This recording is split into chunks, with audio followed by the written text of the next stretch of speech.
52 বছর ধরে হোটেলের কাজ করে জীবনযুদ্ধ চালিয়ে যাচ্ছেন এক সংগ্রামী মানুষ। আজ বয়সের ভারে নুয়ে পড়লেও থেমে যায়নি তিনি। কুষ্টিয়া পৌরসভার জুগিয়া 15 নম্বর ওয়ার্ডের বাসিন্দা আব্দুল রাজ্জাক।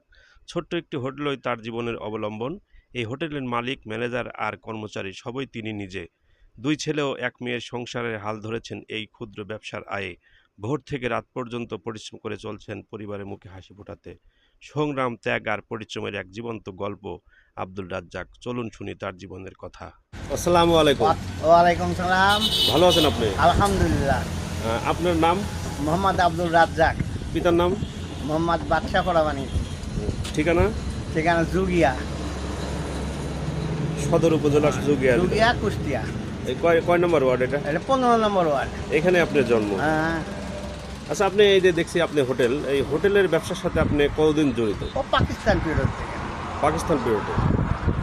পাকিস্তান আমল থেকে আপনি হোটেলের ব্যবসা করে আসছেন? ব্যবসাটা কাম করে আসছে।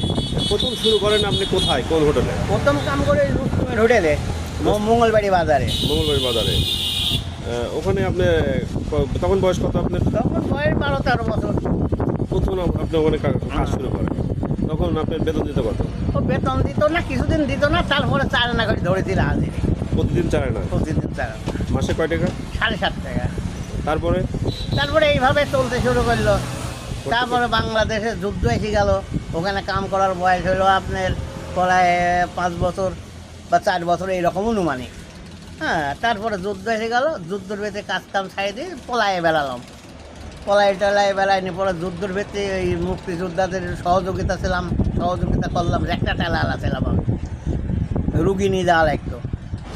কথাটা বোঝাতে পারি যে আমি রুগী নিয়ে যাওয়া লাগতো, মানে ওই পিয়ারটা গুলি খায় পড়ে রুগী নিয়ে যাওয়া লাগতো তীরমণি ক্যাম্পে। হ্যাঁ, ক্যাম্পে। আমার একটাই মারা গেছিল হইলে আপনার, ওই লোকটার নাম ছিল মজিবার, আর ধরাওয়ালা ছিল মুজাম সাহেব, আর রিক্সা পরিচালনা করার লোক ছিল আকবর, আর আমি ছিলাম একটা ঠেলাওয়ালা। আচ্ছা, আমরা ফেরত আসি।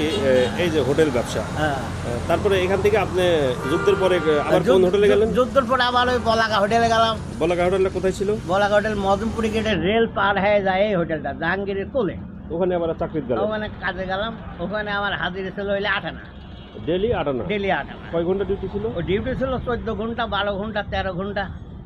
ডেলি 8 আনা? ডেলি 8 আনা। তারপরে মাসে দিত কত? মাসে 15 টাকা। আচ্ছা, এরপরে কাহিনী আস্তে আস্তে বলেন আপনি। তারপরে ওখানে যে কাম কিছুদিন করার পর, ওখানে 5-6 বছর করার পরে মিনিসিল্লি বাজারের পাশে লুবনা হোটেলে গেলাম। আচ্ছা, লুবনা হোটেলে কাম করতে লেগে ওখানে হাজির হইলে 12 আনা। বুঝতে পারতেন, 12 আনা। আর কিছুদিন পরে 1 টাকা করে করলো। ওখানে 5-6 বছর করার পরে ওই হোটেলে কাম ছাড়িয়ে দিলাম। ছাড়িয়ে দেওয়ার পর আবার এসে বলাকায় লাগলাম। হ্যাঁ, বলাকায় কাজ করতে আপনার হলো 4 টাকা যখন হাজিরি দিল, তখন আমি বিয়ে করলাম। আমার তখন বিয়ের বয়, বলাকায় কাম করতে তারপর 4 টাকা হাজিরি যখন বিয়ে করলাম, বিয়ে করার পরে বলাকায় কাম করতে আমার বড় ছেলে হইলো। ওই বড় ছেলে ম্যাট্রিক পাস করার পরে বলাকার থেকে কাম চালাম। তখন আমার বেতন ছিল 100 টাকা প্রত্যেক দিন। আচ্ছা, কথা বলতে পারেন, ওখানে একটা না হলো 30-32 বছর কাম করতাম বলাকা হোটেলে। তারপরে নিজে 2000 সালের থেকে নিজে হোটেল করে টুকটাক। প্রথম হোটেল দিলেন কোথায় আপনি? ও মদনপুরি গেটে রেল লাইনের ভিতরে। কি নাম ছিল হোটেলের? ও হোটেলের কোনো নাম নাই। নাম ছিল না? নাম ছিল পুরি টুরি সিঙ্গারা ভাজি ব্যস্ত। তারপরে আপনার ওই বলা ওই হোটেলটা একজনা নিয়ে নেয়। তারপরে আমি হলাম ওখানে এখন শুনিয়া হয়েছে, ওই হোটেলের নাম দিলাম রূপসী বাংলা। ওই হোটেল আমি নিয়ে নিলাম। নিয়ে হোটেলের রূপসী বাংলার নাম দিয়ে 5 বছর চলালাম। 5 বছর চলানোর পর ওই মালিক ওই হোটেলটা নিয়ে নেয়। আবার ওই কিছুদিন পরে আমি পালপাড়ার মোড়ে হোটেল করেছিলাম। এই হোটেল করি 17 বছর 5 মাস চলছে। দীর্ঘতালে কত বছর চলে গেল এই হোটেল ব্যবসা করতে? হোটেল ব্যবসা জীবনে চলে গেল। আনুমানিক কত বছর? অনুমানিক এখন কত হলে কি 52 বছর, দেখ মোটামুটি 57-58 বছর হোটেলের ব্যবসা, হোটেলের কাজের পারি। এইভাবেই বাকি জীবন কাটাবে? এইভাবেই বাকি জীবন কাটিয়ে যাবে। আগামী থেকে আরো কোনো স্বপ্ন আছে হোটেল? না, এরকম কোনো স্বপ্ন নাই। আমার টুকটাক আর পাঁচ চলে গেলে আমি আলহামদুলিল্লাহ। এই হোটেল ব্যবসা করে আপনার কাছে কেমন লাগে?